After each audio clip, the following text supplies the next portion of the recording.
I watched Psych for the first time today, and now that I've seen enough of this kind of genre, I do see some similarities. It is a detective show. It's actually similar to Sherlock, in that a arrogant protagonist who's got an extreme skill for observation solves cases. I mean, there are differences, but that his powers are abilities to observe and catch the details that other people miss. That's very Sherlock. The way they do it is very different, whereas Sherlock uses a lot of text on screen, whereas Psych, they're really good about it visually. You can guess really quickly what he sees, and you can put it together quite easily visually. Neither one's better than the other, they're just different styles. And they're both really long episodes. They have lots of red herrings, twists and turns, and different characters' relationships as well. I am noticing some tropes now that I've seen. I don't usually watch police procedural shows, but I do like mysteries, and I do like Case of the Week. I like seeing a new mystery every episode.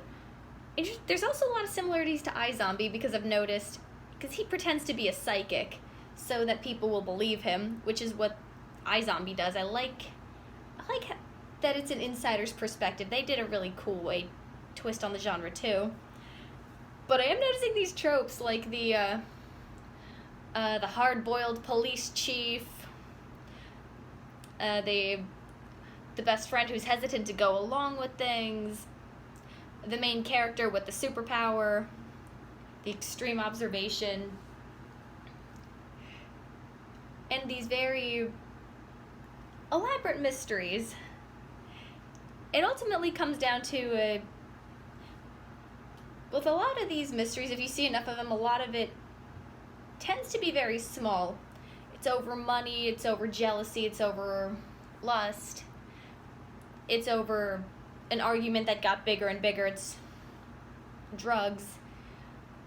But I noticed the big that's something I see more in these procedural type shows. iZombie, Psych, Elementary. Sherlock, one thing I've noticed is that everything was part of a bigger conspiracy. And there was a certain point, I thought it was interesting at first.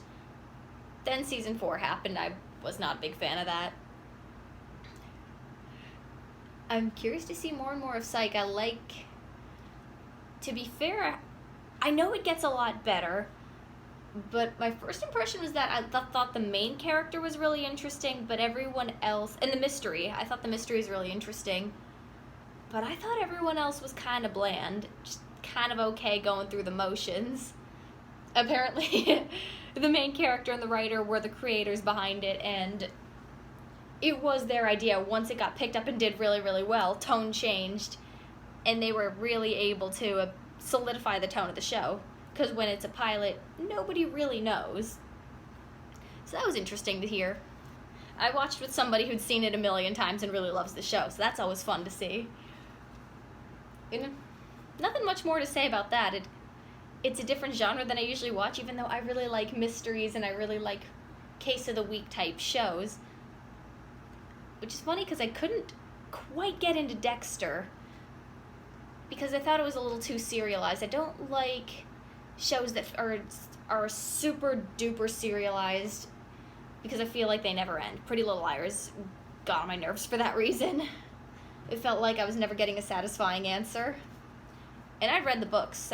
The books were a little like that too. I stopped at a certain point where I felt like, okay, this is a good ending. I guess that's hard about mysteries. A really good mystery will leave you feeling satisfied, whereas certain types of mystery TV shows can be very difficult because it is very easy, if it's good, if it's got a good idea, to just drag it out longer and longer and longer and never really get anywhere. But a good one is very succinct and does leave you wanting more, and they introduce new arcs, new stories, new characters, new problems, and leaving the old ones resolved. I think that's why mysteries are easier to do with movies and books that way. Not even books, there's series and they can go on forever. Those are my thoughts this time.